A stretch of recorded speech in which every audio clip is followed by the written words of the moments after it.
Coba dah, orang tua dimanapun berada, mindsetnya coba dikembalikan. Anak saya dihukum, pasti ada salah. Tinggal kita lihat, hukumannya itu sesuai kadarnya atau tidak. Kalau tiba-tiba anak dibagel pakai balok, baru samperin, laporin polisi. Saya juga setuju, saya juga dukung. Tapi tibang dicubit, tibang ditegor, tibang dibentak. Dibentak itu dengan nada tinggi tanpa kebencian ya, untuk mendisiplinkan. Dilaporin polisi. Kalau mau didik sendiri, lama ya. Ustadz dari jam 7 sampai jam 2 itu benar-benar. 7 jam. Berarti sisanya berapa jam lagi yang lebih banyak lagi itu di mana? Itulah di rumah dan di lingkungannya. Jangan sampai, jangan menuntut 7 jam ini untuk mendidik anak kita tuh menjadi anak yang pintar banget, anak yang soleh banget, anak yang keren banget. Sedangkan di luar daripada itu tidak dijaga. Ya jangan terlalu percaya diri kalau misalnya bilang, gue mah biarin berteman sama orang buruk, gue mah biarin berteman sama orang busuk, gue mah biarin berteman sama berandalan, gue mah nggak bakal ngikut. Itu bullshit teman-teman semuanya. Ya, su'ul khulqi yu'di, bahwa perangai buruk itu pasti akan menular.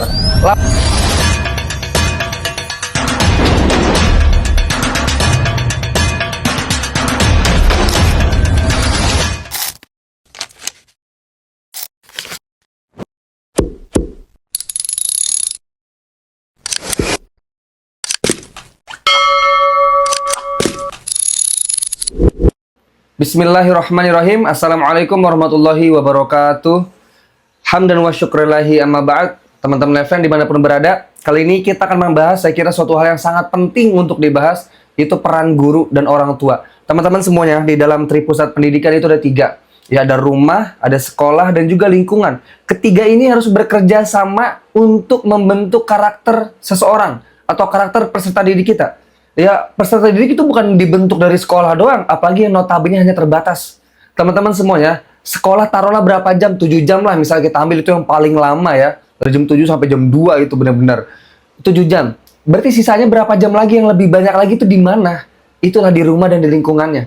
Jangan sampai, jangan menuntut 7 jam ini untuk mendidik anak kita tuh menjadi anak yang pintar banget, anak yang soleh banget, anak yang keren banget. Sedangkan di luar daripada itu tidak dijaga. Di luar daripada 7 jam ini itu tidak dijaga, teman-teman semuanya. Itu menjadi permasalahan. Atau anak-anak 5 jam misalnya, teman-teman semuanya. Ya berarti ada 19 jam lagi yang tersisa.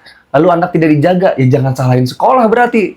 Maka dari itu kita harus introspeksi diri, teman-teman semuanya. Kita harus perhatikan pendidikan di rumah. Apalagi pendidikan yang pertama dan yang paling utama adalah di rumah. Bagaimana keluarganya mendidiknya, bagaimana orang tua menjaganya, dan bagaimana orang tua juga mengajarkannya. Ya, pengajaran adab, pengajaran toleransi, ya kan, pengajaran untuk bertanggung jawab, itu datangnya dari rumah, teman-teman semuanya.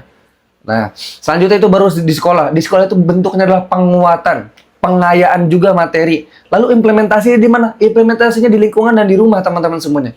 Yang ketiga adalah lingkungan. Ini yang menjadi permasalahan banyak orang, teman-teman semuanya. Ya, di rumahnya cakep, sekolahnya di sekolah yang cakep, tapi lingkungannya lingkungan yang buruk, maka anak itu menjadi anak yang buruk. Berapa banyak orang kaya atau orang yang terpelajar, orang yang terdidik itu hancur karena pergaulan, hancur karena orang dan salah tongkrongan. Ya, mereka sudah kenal minum-minuman, mereka akhirnya bergaul dengan pergaulan yang penuh dengan kebebasan, akhirnya mereka menjadi rusak dan dirusak oleh lingkungannya, teman-teman semuanya. Itu ya. Jadi 3 ini harus dijaga. Orang tua harus mendidik dengan baik, di sekolah yang baik, kita perhatikan teman dia. Siapa lingkungannya. Maka ada pepatah Cina yang mengatakan, sebut siapa temanmu, aku akan tahu semua karaktermu. Itulah. Maka Nabi Muhammad juga bersabda, Al-mar'u ma'adinu khalilihi, bahwa agama seseorang itulah bergantung kepada temannya. Ya, teman rusak, orang juga bakal ngikut rusak. Ya, jangan sombong, jangan jangan bertinggi hati, ya jangan terlalu percaya diri. Kalau misalnya bilang, gue mah biarin berteman sama orang buruk, gue mah biarin berteman sama orang busuk, gue mah biarin berteman sama berandalan, gue mah nggak bakal ngikut. Itu bullshit, teman-teman semuanya. Ya, su'ul khulqi yu'di, bahwa perangai buruk itu pasti akan menular. Lambat laun orang yang mungkin orang sebelumnya orang biasa aja, orang baik lah kita katakan, dia bergaul dengan orang buruk, pasti bakal ngikuti buruk, teman-teman semuanya. Ya, maka ada ya istilah kata, kalau main sama tukang arang kita jadi cemong, ya kan, kalau main sama tukang minyak wangi kita jadi wangi. Nah, itulah pentingnya lingkungan. Saya ingetin lagi, teman-teman semuanya, berapa banyak orang yang rusak itu karena pergaulan. Ya, sekolahnya bagus, rumahnya bagus, lingkungannya buruk, itu sama dengan buruk. Ya. Nah, itu, teman-teman. Selanjutnya yang saya ingin bilang, kita harus menanamkan rasa tanggung jawab kepada peserta didik kita. Kita nih, atau orang tua ya, Orang tua harus menanamkan rasa tanggung jawab kepada anaknya.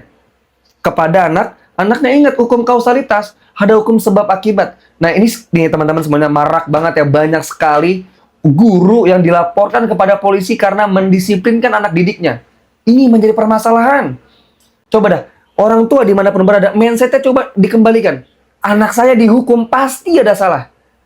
Tinggal kita lihat, hukumannya itu sesuai kadarnya atau tidak. Kalau tiba-tiba anak dibagel pakai balok, baru samperin, laporin polisi, saya juga setuju. Saya juga dukung. Tapi tibang dicubit, tibang ditegor, tibang dibentak. Dibentak itu dengan nada tinggi tanpa kebencian ya untuk mendisiplinkan. Dilaporin polisi.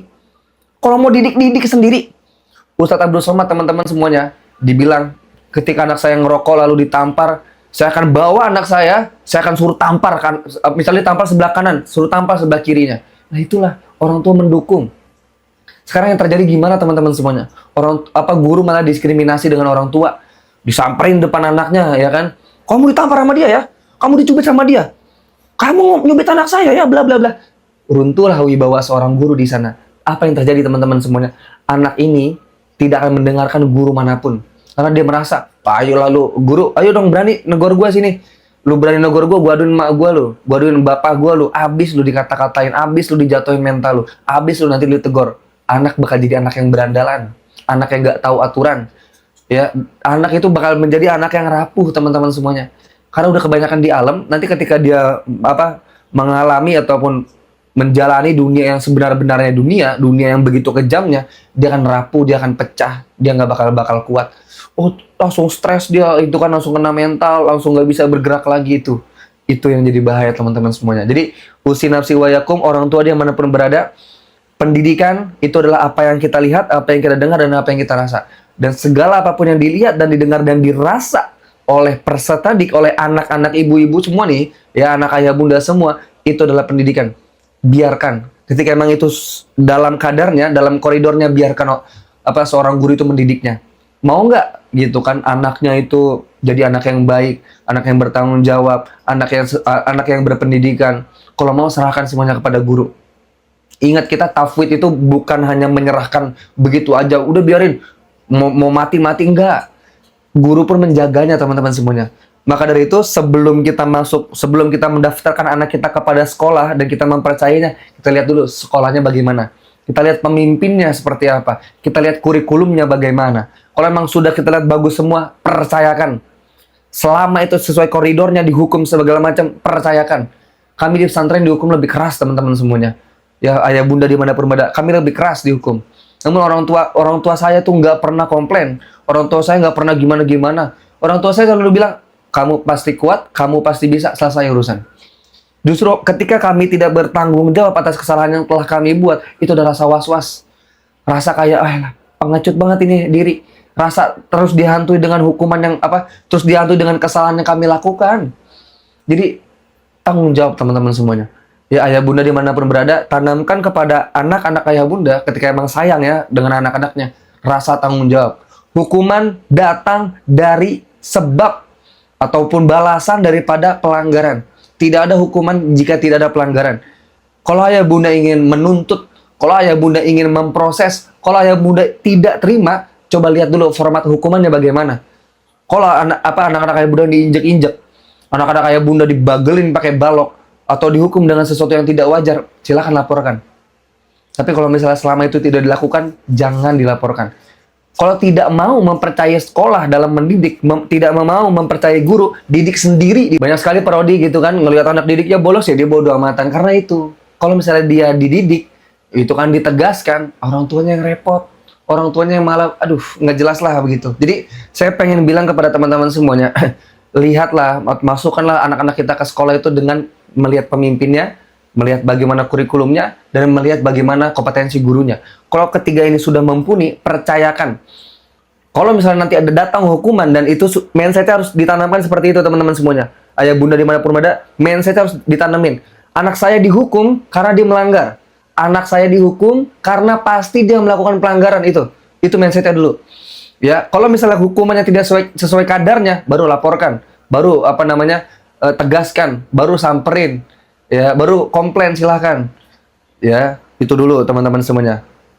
Jadi jangan sampai akhirnya kita melukai hati guru, kita melakukan diskriminasi. Mohon maaf teman-teman semuanya, guru gajinya bercanda, kerjanya serius. Ya teman saya, ini guyonan teman saya. Teman saya bilang, mendingan jadi guru les anjing daripada jadi guru les manusia. Itu kan les anjing itu 7 juta. Nih teman saya yang bilang ya, 7 juta dia bilang. Ini jadi guru manusia itu sangat begitu tidak dihargai, apalagi guru agama. Guru agama timbang minta iuran misalnya 10 atau 20 ribu buat uang listrik, buat uang lampu, buat beli kitab, itu dibilang, wah loh, masa ngambil duit mulu sih, minta-mintain duit mulu sih. Nah itu tuh mindset seperti itu tuh. Ya, kesuksesan seorang anak, terdidiknya seorang anak itu berbanding lurus dengan bagaimana dukungan orang tua. Terlebih-lebih, anak itu adalah tanggung jawabnya orang tua. Innama amwalukum wa auladakum fitnah. Terlebih-lebih, anak itu adalah tanggung jawabnya orang tua, teman-teman semuanya. Ya Allah bilang di Al-Quran, bahwa anak-anak kamu, harta-harta kamu itu adalah ujian bagi kamu. Tanggung jawab kamu. Maka dari itu teman-teman semuanya, usi nafsi wa yakum, mari sama-sama kita jaga ya pendidikan di negara kita, yaitu Indonesia, dengan menjaga anak-anak kita, dengan mendisiplinkan anak-anak kita, kalau tidak mau disiplinkan oleh guru kita. Ya, percayakan semua kepada guru, bahwa guru melakukan hal yang terbaik, selama gurunya itu adalah orang yang baik. Seperti itu teman-teman semuanya, semoga bermanfaat, salam akal sehat, tetap semangat, fighting.